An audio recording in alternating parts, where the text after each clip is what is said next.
Students, BA part second paper 2 के तहत जाति एवं लैंगिक विषमता के बारे में आज अपन चर्चा करेंगे। और ये टॉपिक मैं 2 भागों में आपको पढ़ाऊँगी। फर्स्ट पार्ट में अपन विषमता का अर्थ एवं परिभाषा देखेंगे और दूसरे भाग में इसकी विशेषताएं देखेंगे। इसमें मैं पहले आपको अर्थ समझाती हूँ। विषमता अथवा असमानता आधुनिक विश्व की एक प्रमुख सामाजिक समस्या है, जिसके परिणाम स्वरूप अनेक अन्य समस्याएं उत्पन्न होती है। आज के युग की एक प्रमुख विशेषता यह है कि हर कई व्यक्ति अपने को समानता के सिद्धांत से संबंधित मानते हैं, जबकि वे अपने स्वयं के तथा अन्य लोगों के जीवन में विषमता या असमानता पाते हैं। वर्तमान युग की 2 प्रमुख राजनीतिक विचारधाराएं हैं, प्रजातंत्र तथा समाजवाद।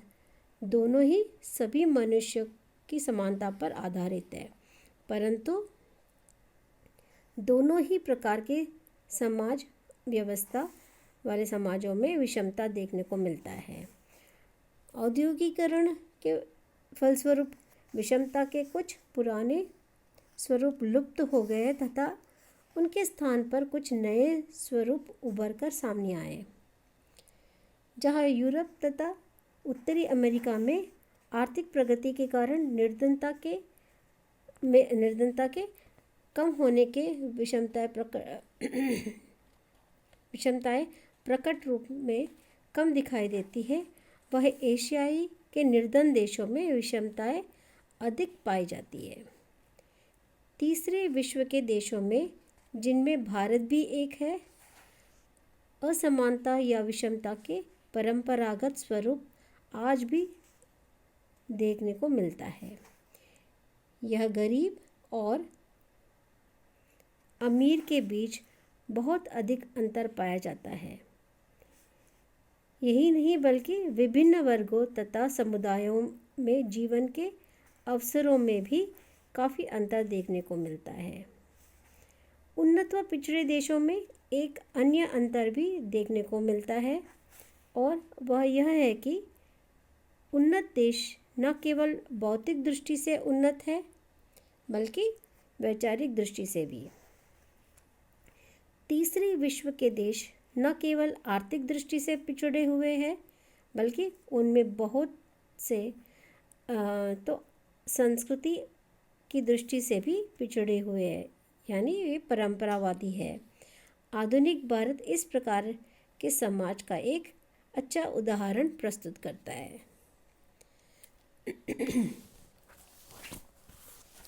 अभी अपन देखेंगे अवधारणा, कॉन्सेप्ट ऑफ इनइक्वालिटी। विषमता असमानता समानता के विपरीत अर्थ को प्रकट करने वाली अवधारणा है। समता या समानता का सामान्य अर्थ सब लोगों की बराबरी से है। इसका तात्पर्य यह है कि मनुष्य के बीच किसी प्रकार का भेदभाव नहीं हो, सबको समान शिक्षा सुविधाएं, वेतन, संपत्ति एवं जीवन अवसर प्राप्त हो।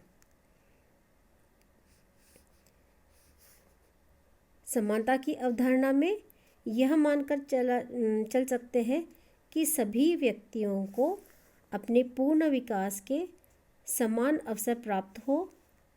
इसका तात्पर्य यह है कि जाति, प्रजाति, धर्म, भाषा, प्रांत, सामाजिक स्थिति आदि के आधार पर किसी भी प्रकार के भेदभाव में ना तो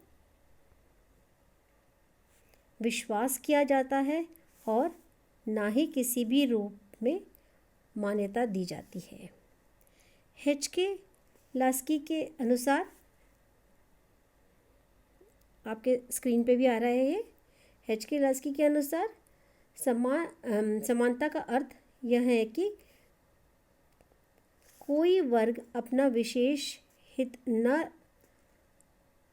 रखता हो तथा सभी मनुष्य को बराबरी के अवसर प्राप्त हो ताकि वे अपने व्यक्तित्व का पूर्ण विकास कर सके।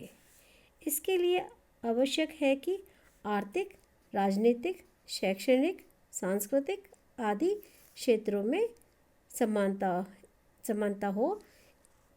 किसी प्रकार का भेदभाव नहीं पाया जाता है या पाया जाना चाहिए। समानता के विपरीत विषमता है, जो इनइक्वलिटी अपन बात कर रहे हैं विषमता के बारे में, जिसका अर्थ अभी मैं बता रही हूँ आपको। विषमता का अर्थ है व्यक्तियों को अपने व्यक्तित्व के पूर्ण विकास के समान अवसर प्राप्त नहीं होना।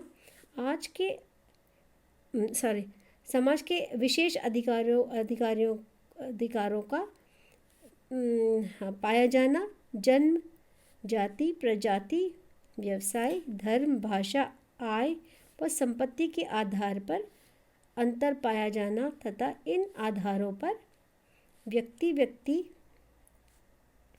तथा समूह के बीच ऊंच नीच का भेद मानना एवं सामाजिक दूरी बरतना, शक्ति, सत्ता व प्रभुत्व का समान वितरण, सामाजिक भेदभाव तथा उत्पादन के साधनों पर समान अधिकार विषमता को व्यक्त करता है।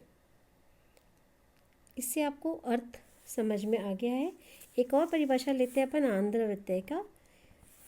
इन्होंने स्पष्ट यह किया है कि बिना परंपराओं तथा नियमों के समाज की कल्पना नहीं किया जा सकता है और यही सामाजिक असमानता को जन्म देते हैं।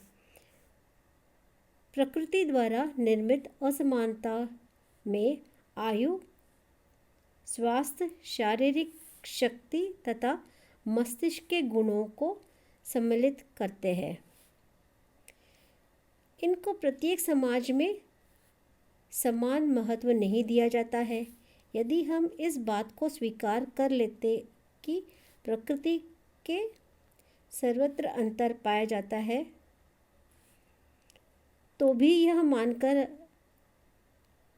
चलना पड़ेगा कि अंतर केवल मूल्यांकन की प्रक्रिया के माध्यम से ही विषमताओं में परिवर्तन होता है।